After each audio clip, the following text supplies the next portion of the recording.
the single biggest loss of Israeli life in history. Over 900 Israelis killed by the Hamas terrorist group. And which was the first country to make a statement?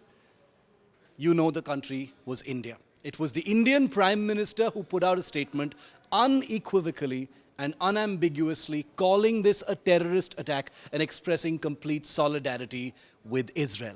Not only did the Indian Prime Minister do it on day one, he did it again today after he was phoned by the Israeli Prime Minister Benjamin Netanyahu. I'm joined now by our Foreign Affairs editor, Geeta Mohan, Nabila Jamal and Pooja Shali to discuss what India's stand is and why it has become a huge talking point, not just here in India politically, but also globally speaking. This is the Democratic Newsroom. We're going to kick this issue around. Geeta, let us start with you.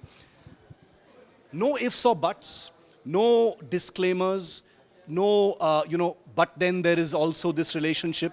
And India is well known to have a relationship with both Israel and Palestine. But none of that muddied the statements that the Indian Prime Minister has made so far? Absolutely not. It has been a very, very clear statement, Shiv, when it comes to the Indian stand. This was a terror attack by Hamas. And that does not change India's position about the region, about Palestine and Israel. But you cannot condone what has happened. There have been loss of lives, like you said, unmatched attack, unprecedented loss of lives. And so if you look at the Israel-India relationship today, Shiv, it has grown. It is not just a diplomatic relationship between two countries. You have seen the Prime Minister invest personally. Yeah. And both the leaders have invested personally into the relationship. So it's beyond just countries. And Prime Minister Modi was trying to make that statement when he said, when he condemned the attack. It's a message. After the conversation, again, putting a tweet out is a message that this is beyond just two leaders talking. These are two friends who need to stand by and stand with each other in such times of difficulty. What did you think of it, Nabila? Because the Palestinian relationship with India is also one that goes back a long way. Nehru's own diplomacy as far as Palestine is concerned. But none of that was reflected in how India responded. Absolutely. And I think what Prime Minister said when he said there's unconditional support to Israel is in light of the barbaric attack by Hamas terror organization. One should remember that Hamas itself has hijacked Palestine's cause. They've not, it's not Palestine who've decided that Hamas should be fronting their cause. It's Hamas who's decided that they want to be the champions of the cause, which again is backed by unknown forces, some say Iran and whatnot. So this is a whole different ballgame within the Islamic world itself between Saudi UAE and Iran and Lebanon and all these countries. The fight between the two regions of the Middle East is actually making Palestine a scapegoat. Nobody really cares for Palestine here. Ultimately, it's the Palestinians who are bearing the brunt of each one's enmity with one another. And they're just looking at Hamas attacks here as one way of voicing their dissent. Many decades that Palestine has been suppressed. Many settlements that has come into the West Bank region and even Gaza. Nobody raised a voice about it. Israel has also been a perpetrator for as long. But speaking of India's stance, I don't think Prime Minister Narendra Modi saying that we stand with Israel means that he's opposed to Palestine. That's certainly something that we shouldn't be looking at or saying, as opposed to a number of political, conflicting opinions that you see amongst political parties. I think it's unequivocally condemning terror, and that's that. And like you said, because there have been conflicting stances, certain political parties have had certain disclaimers. One political party didn't even use the word terrorism in its statement. Some have clarified that, the Hamas is a political organization with a militant wing. But in the scale of this kind of an attack, to, laid on the line, Pooja, and to call it a terrorist attack with no ifs and buts is a big deal, because this, after all, is a country of contradictions. Shiv, I can say that 7th October, till then, there were a lot of fence-sitters in India, but many of them, looking at the sort of attack, have tilted toward Israel. And one of the reasons I see it is, for example, Daniel Pearl was killed for being a Jewish-American journalist by the Al-Qaeda in Afghanistan. And then whether it's Al-Qaeda, Lashkar-e-Toiba, Hizbul Mujahideen in Kashmir, backed by Pakistan, or it's Hamas, it is a similar radical Islamist ideology, and that is what probably has connected Indians to Israelis. That's one of the reasons they kind of connect to those attacks, and that's one of the reasons that you see a lot of support coming in from India. But let's also be very clear that this is against the terror groups, and it is important that people speak about it, and so that while you speak for Palestine, and there's so many civilians dying in Palestine right now in Gaza, that you make it very clear. And it was very sad to see some of those cheering, even in Canada, even in Australia. There were gas the Jews that some of the Palestinians were saying. So I would like to say Hamas and Palestinians are different, but sometimes these sloganeering make it difficult for us also to then create that shaft if they themselves don't want to do it. There's a great deal of historical perspective of suffering on both sides, and it's very difficult to put ourselves in the shoes of some of those people, because this goes back literally to the post-war era. But keeping the focus now on India, and these may be early days yet, Geeta, but you were in Ukraine. Everyone criticized India at that time. Everyone, in some ways, ridiculed and mocked India for its foreign policy stance. And now India is having the last laugh, because it basically demonstrated, and you can correct me if I'm wrong, that it's possible to have an independent, middle-of-the-road stance in even such an ugly, visceral conflict. And that actually sends out its own message, because India has always stood for a two-state solution to Israel and Palestine. Absolutely. What we are seeing on the side, Shiv, the fact that there are reports now that US might be shifting its resources to Israel goes to show that it's not just about being neutral and having an understanding of what the situation is on the ground, it's also prioritizing. So today, Israel trumps Ukraine. Tomorrow, if China opens up the Taiwan front, Taiwan is very, very important for US. And so Taiwan could trump Israel. For America, the geopolitics works very differently. And today it's caught in that crossfire of meddling all the time, getting into everybody's business all the time, and asking us to take a stand on that. India did not do that then. India certainly is not going to do that now. But I beg to differ a little, with Pooja when it comes to the Hamas and Palestinians and the cause. The celebrations that you saw, some of them might have been anti-Semitic, but make no mistake, the war right now, no matter what the religion of Israelis would have been this bad. It has nothing to do with them being Jews. We know every time Israel is attacked, they say Jews have been attacked.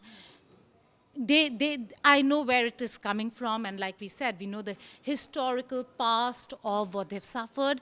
But today, with what they've done in the recent past, it has nothing to do with them being Jew. It's to do with Israel occupying land. They want to reinforce their position as the custodians of the holy site. And not just the holy site, it's beyond that. It's not Jerusalem alone. I mean, Jerusalem, for heaven's sake, has already been, in a way, with US's sanction, been given. Been divided. It's the other areas. You see, from 1947, and we've shown the map on our own network, the space is shrinking. So even if Israelis were Christians, the war would have been this bad. If your land is taken away, if you are confined to such a small space, and then with Ben-Gvir becoming the internal security minister, Shiv, did not help matters again. A footnote over here, nobody over here is condoning the terror attack. It's the worst. But just giving context, our own channels were not covering it as widely as should have.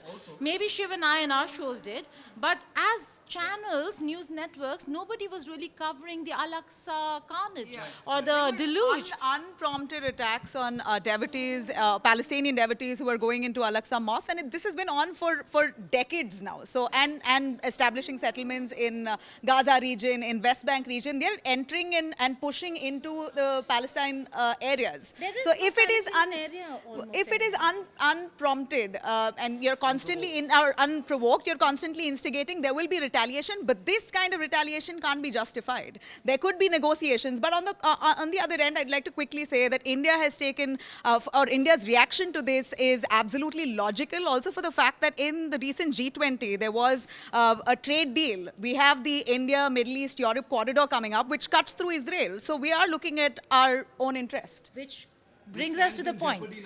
Absolutely. which absolutely does. I also say how this divides the world. We see Israel getting the support of the Western world. It's a joint statement. They very clearly said that they stand by Israel, while there's the Arab world. Saudi Arabia, despite making normalization of their relationship with Israel, hasn't supported them. They've stood by Palestine. So I see, honestly, here, like Nabila and Geeta both saying, Israel and Palestine are not the real conflict. The real conflict is coming about USA and Iran. They have been arch rivals.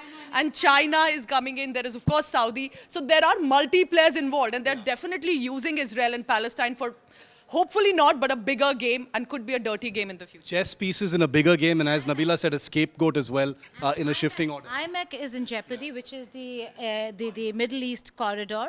That is in jeopardy. The India-Middle East economic corridor.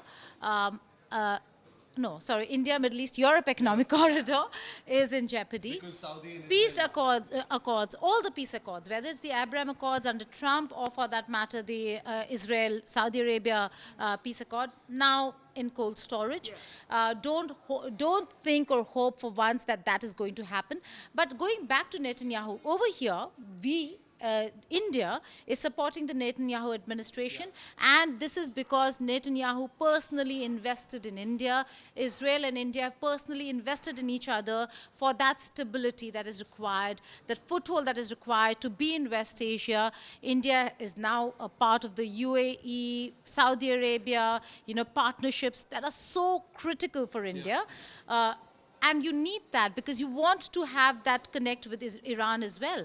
And you can do, only India has that unique position of being able to do all of that.